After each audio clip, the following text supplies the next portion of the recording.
The first emanation, the first utterance, the font of energy through which Ian Soph emanates into the universe.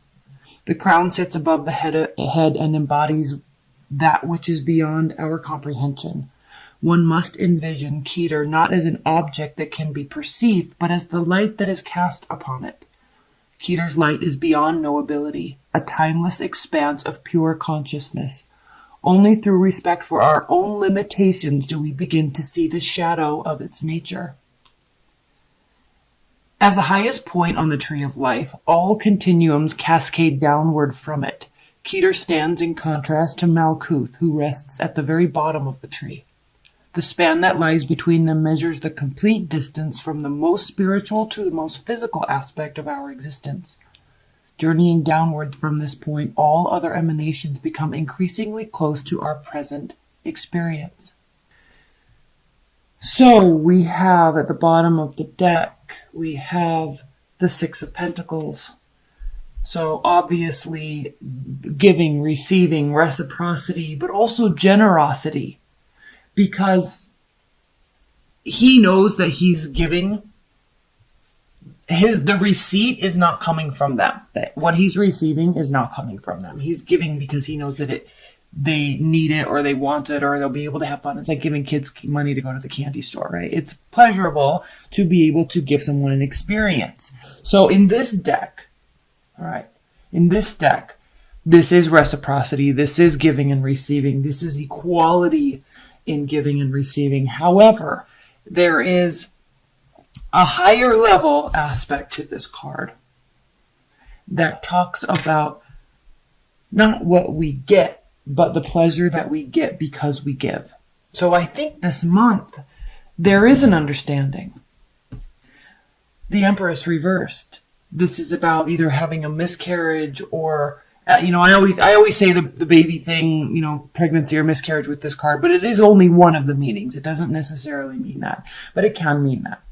It can mean a miscarriage. So yes, or, laying something down or losing energy for a project that you were once excited about. Now I know Geminis, your mind is just so rapidly working all the time and absorbing energy all the time from everyone and everything around you. You're one of the most brilliant signs because you have that ability to absorb facts.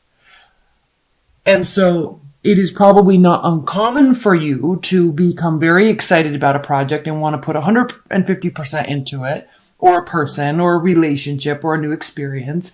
And then something else comes along, and I'm not saying you just leave that behind, but the newness wears off, kind of like the newness wears off with an Aries. They're always excited to go to something new.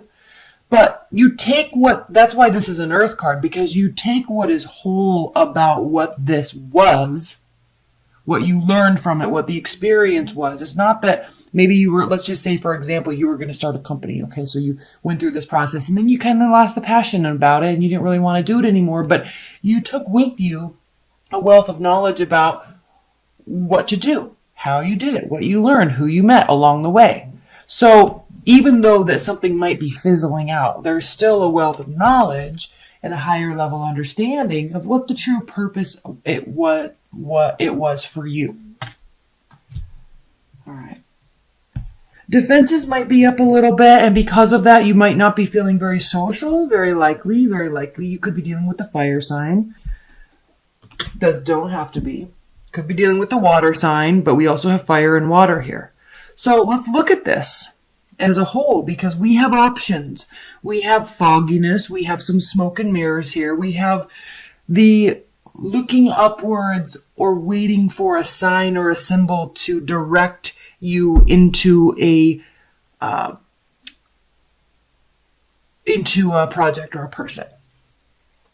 You're looking for direction.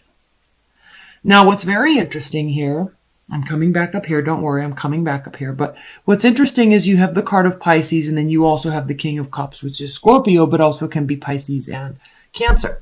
So it's very interesting because if you are dealing with the water sign, there's confusion. You're looking for a sign or a symbol to direct you in what to do. Now, again, you're looking at this from a higher level. This isn't moment by moment. This isn't emotions based, right? This is not situational. This is broad spectrum viewing. What do I do here? What do I do with this person? They may be deciding that about you as well. But the message here is pause. Wait. They might be waiting. This also can be the card of Pisces here, the High Priestess. Doesn't have to be, but it can be. So this is talking about higher level understanding. All right, looking at things from a vantage point. And just because you understand something, just because you see the details, you don't necessarily have to share those. That's why this card can be talking about secrets and keeping things within. Like, she knows, but she's keeping it to herself.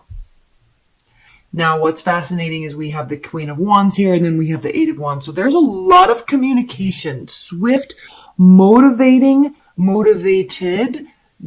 or goal-oriented communication. All right. This could be you taking on this energy. This could be someone else in your realm taking on this energy. But this has to do with, she is very decisive. The Queen of Wands is very decisive. The Eight of Wands is swift movement, swift communication, short distance travel, making plans, talking about plans. So it could be talking about, what you're doing over the holidays. But this is more action oriented. And it's coming from a place, Geminis, that is something that feels very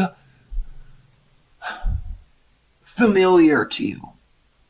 Whether you know it or not, there's a familiarity to you in this month in terms of why you're doing something, why you're making that decision, why you're waiting.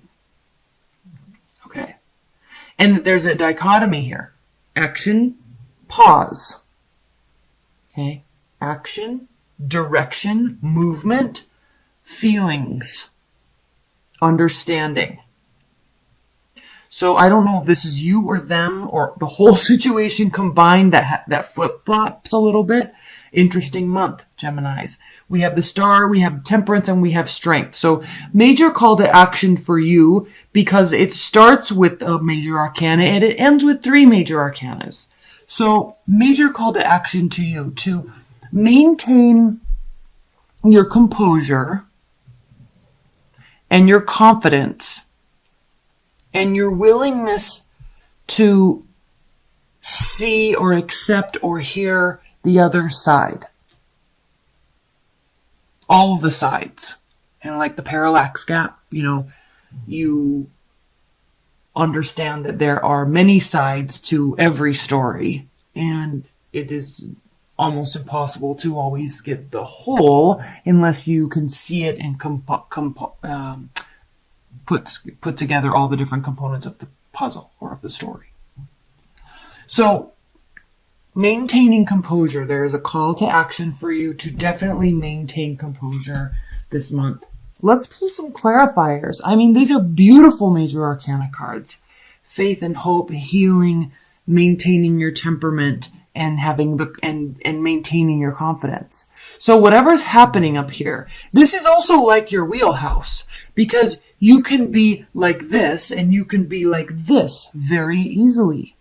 You really work well in both of these realms. And so it's not uncommon for these to be both of you throughout the month.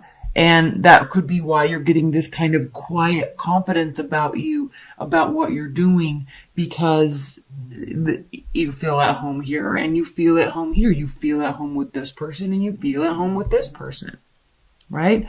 That's why there is this card of reciprocity. That's why there is this card of generosity.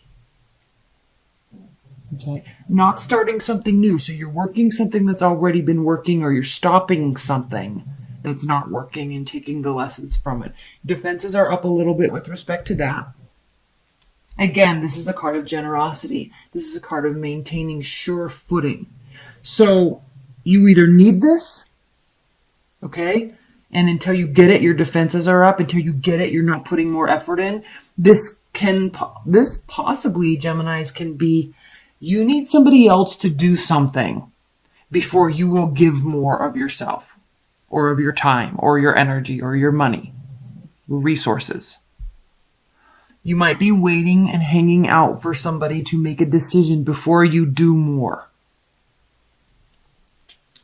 This has to do with where effort is being put into oneself. And there's again, remember when I said you don't have to do anymore? It's like it's up to the other person. I think there is a general consensus in this reading, Geminis, that it is. You can take a liberty this month and wait. You don't need to run off and be single. You don't need to try to save more money. I mean, obviously you can if you want to, but this is not about you and your independence.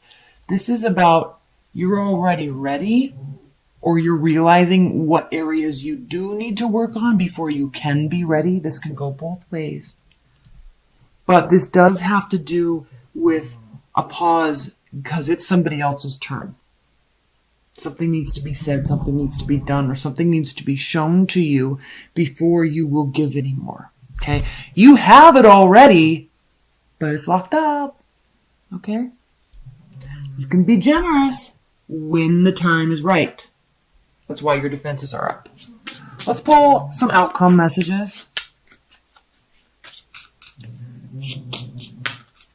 Please clarify, or what are the outcome, advice, and guidance messages for Geminis this month? Outcome, advice, and okay, let's just do them. There's a lot of here, so just bear with me. We've got the Tower, Two of Swords. Okay. Outcome, advice, and guidance. You're pausing, remember. Okay? You don't have to feel any regret about anything. Your decision is made based on what they do. If they do this, I'm doing this. If they do this, I'm doing this. I'm fine either way. I'm fine either way with the Nine of Pentacles. I'm fine either way with the High Priestess. Okay? I'm not going to give you anything because you don't deserve it. If you want stuff to hit the fan, fine. If you want the shit to hit the fan, fine. I've already made my decision. Either way, I don't have any regrets. Good, Gemini. Your card. Okay, this can be love related, but you're ready when they are. You've thought about this head or heart decision. This is advice and guidance. So, either they're not, again, you're not taking any swift action. It could impact you, but you're not really going to be showing it. All right? You're not going to be putting any action into it. You're hoping they do one thing, but if they don't, shrugging shoulders. Now, by you not taking any action, you could be dealing with somebody that's very sensitive, overly sensitive, right? And we love our water signs, yes, but when they take offense to something, it can get a bit ridiculous, no? So, you're not taking any action, and please apologize if you're cross-watching. I apologize. I'm meaning no offense, but I'm speaking to Geminis. So, they could get really caught up in their head. Okay, so can you, but I don't think this is not your energy to stay here. Okay? You're not about this life. And you're usually about this life, but you're not about rushing in. Like this is you thinking with your head and not your heart and being very strategic and smart about how you're going to make the next move. And you're giving them ample opportunity because you see the bigger picture. You understand what's really going on here, and you're not going to play their game. They're going to play yours.